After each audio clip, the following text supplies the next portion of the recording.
Shalom, selamat pagi Bapak, Ibu, Saudara-saudari yang kami kasihi di dalam Tuhan Yesus Kristus. Damai sejahtera dari Tuhan Yesus Kristus senantiasa melimpah dalam kehidupan kita semuanya. Itulah yang menjadi doa dan harapan kami. Kita akan membaca dan mendengarkan renungan firman Tuhan. Mari kita bersatu di dalam doa. Tuhan Yesus yang baik, hati kami sungguh melimpah dengan ucapan syukur dan terima kasih buat nafas kehidupan dan hari yang baru yang Tuhan Yesus karuniakan kepada kami untuk kami jalani sepanjang hari ini. Berkati dan urapi firman-Mu menjadi pelita terang dalam hidup kami. Dalam nama Tuhan Yesus kami berdoa. Haleluya. Amin. Renungan firman Tuhan yang akan kita baca dan dengarkan bersama hari ini tertulis dalam Matius pasal yang keempat ayat 1-3. Matius pasal yang keempat ayat 1-3. Maka Yesus dibawa oleh Roh ke padang gurun untuk dicobai iblis. Dan setelah berpuasa 40 hari dan 40 malam, akhirnya laparlah Yesus. Lalu datanglah si pencoba itu dan berkata kepadanya, "Jika engkau anak Allah, perintahkanlah supaya batu-batu ini menjadi roti." Tetapi Yesus menjawab, "Ada tertulis, manusia hidup bukan dari roti saja, tetapi dari setiap firman Tuhan yang keluar dari mulut Allah." Dari ayat-ayat yang kita baca dan dengarkan hari ini, kita akan berbicara tentang mengalahkan iblis si pencoba. Mengalahkan iblis si pencoba. Mengalahkan iblis si pencoba berarti kita menjadikan iblis kalah. Dengan kata lain, kita menang terhadap segala serangan gencar, yaitu serangan terus-menerus yang dilakukan oleh iblis. Karena segala daya dan tipu daya akan dilakukan oleh iblis untuk menipu dan memperdaya kita supaya kita bisa ditarik jauh dari Tuhan. Dan ketika kita sudah mulai diperdaya oleh iblis untuk ditarik jauh dari Tuhan, maka dengan cepat atau lambat kita akan dijatuhkan iblis oleh berbagai pencobaan yang direncanakannya, dilancarkannya dalam kehidupan kita. Sehingga apa? Sehingga kita jatuh ke dalam berbagai macam dosa dan pemberontakan terhadap Tuhan. Itulah pekerjaan si iblis. Jadi kita perlu mengetahui dan menyadari bahwa iblis tidak akan pernah bertobat dari dosa pemberontakannya terhadap Allah. Malahan sebaliknya, iblis akan berusaha terus-menerus untuk mencari pengikutnya untuk ikut memberontak juga terhadap Allah. Oleh karena itu, mari kita lawan dan kalahkan iblis dengan segala bentuk serangan iblis yang berusaha untuk menarik kita supaya jauh dari Tuhan, supaya kita jatuh ke dalam berbagai dosa pemberontakan terhadap Allah.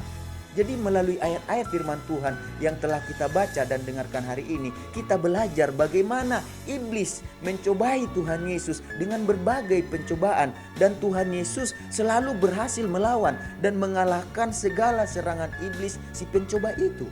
Iblis mencobai Tuhan Yesus dengan memakai ayat-ayat firman Tuhan.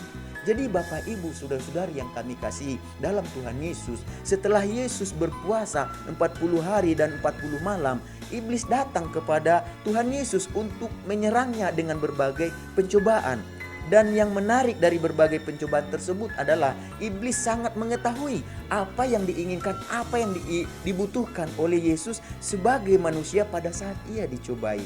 Iblis tahu bahwa Yesus pasti lapar setelah ia berpuasa selama 40 hari dan 40 malam. Oleh karena itulah iblis berusaha mencobai Yesus dengan memakai ayat firman Tuhan, dengan mengatakan dalam Matius 4 ayat 3, "Lalu datanglah si pencoba itu dan berkata kepadanya, 'Jika engkau anak Allah, perintahkanlah supaya batu-batu ini menjadi roti.'" Jadi iblis mengetahui bahwa Yesus bukan hanya 100% ilahi, tetapi Yesus juga 100% manusiawi. Itulah sebabnya si pencoba mencobai kemanusiaan Yesus yang sedang lapar setelah ia berpuasa. Jadi iblis tahu kalau Yesus sanggup untuk memerintahkan batu-batu tersebut menjadi roti, dan iblis sangat tahu itu. Tetapi yang Yesus ketahui juga bahwa Yesus ini tahu apa yang menjadi tujuan iblis, yaitu iblis berusaha mencobai kemanusiaan dari Yesus, yaitu dengan apa? Berusaha memuaskan keinginan dari Yesus karena ia sedang lapar. Oleh sebab sebab itu dikatakan, iblis katakan jadikan batu ini menjadi roti. Iblis tahu itu Yesus bisa lakukan, tetapi Yesus juga tahu bahwa iblis sedang mencobai kemanusiaannya. Oleh karena itulah Yesus tidak mau menuruti kehendak iblis. Yesus melawan dan mengalahkan serangan iblis dengan menggunakan firman Tuhan, seperti yang dikatakan dalam Matius pasal 4 ayat yang keempat. Tetapi Yesus menjawab, ada tertulis, manusia hidup bukan dari roti saja, tetapi dari setiap firman yang keluar dari mulut Allah.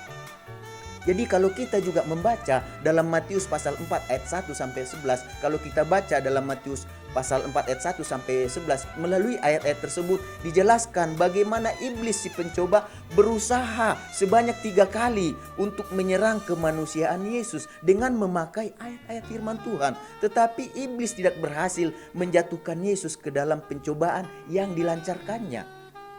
Sehingga iblis meninggalkan Yesus dan malaikat-malaikat Tuhan pun datang melayani Yesus seperti yang tertulis dalam Matius pasal yang keempat ayat 11. Lalu iblis meninggalkan dia dan lihatlah malaikat-malaikat datang melayani Yesus. Jadi Bapak Ibu Saudara-saudari yang kami kasihi dalam Tuhan Yesus Kristus, marilah kita belajar dari kehidupan Tuhan Yesus bagaimana seharusnya kita melawan dan mengalahkan berbagai serangan yang dilancarkan oleh iblis untuk menipu dan memperdaya kita melalui pencobaan yang dilancarkan oleh iblis, yaitu dengan menggunakan kebenaran firman Allah.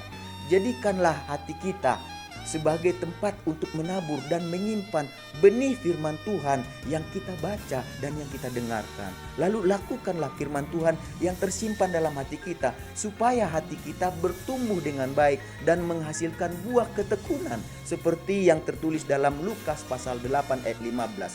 Yang jatuh di tanah yang baik itu ialah orang yang setelah mendengar firman itu menyimpannya dalam hati yang baik dan mengeluarkan buah dalam ketekunan. Jadi ketika firman Tuhan Allah yang kita baca dan dengarkan dilakukan dengan tekun, maka firman Tuhan tersebut akan menjadi ketopong keselamatan. Firman Tuhan tersebut akan menjadi pedang roh yang akan menolong kita dan memberikan kekuatan kepada kita untuk melawan dan mengalahkan berbagai serangan iblis, seperti yang tertulis dalam Efesus 6 ayat 17 dikatakan, dan terimalah ketopong keselamatan dan pedang roh, yaitu firman Allah. Mari kita belajar dalam kehidupan kita ini, supaya kita dalam kehidupan kita ini, kita belajar dalam kehidupan kita sebagai orang percaya, sebagai milik Kristus, sebagai milik Yesus, kita mengalahkan iblis si pencoba dengan firman Tuhan yang kita simpan dalam hati, dalam pikiran, dan kita lakukan. Mari kita sama-sama berdoa.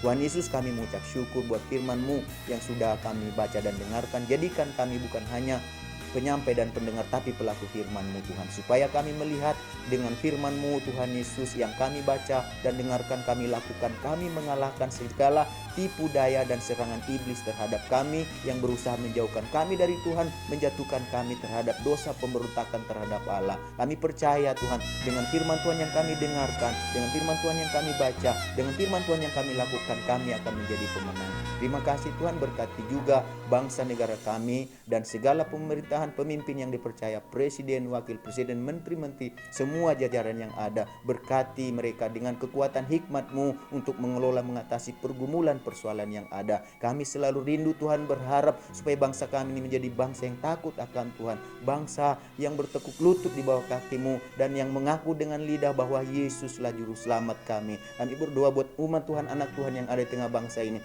Berkat-Mu selalu menyertai mereka untuk menjadikan mereka berkat Tuhan. Berkati anak Tuhan, umat Tuhan yang digembalakan oleh Bapak Pendeta Lee, amin, dan kami semuanya yang mendengarkan renungan firman Tuhan ini. Segala berkat yang terbaik yang Kau janjikan dalam firman-Mu menjadi bagian kami sepanjang hari ini. Haleluya, amin. Tuhan Yesus memberkati kita. Selamat beraktivitas.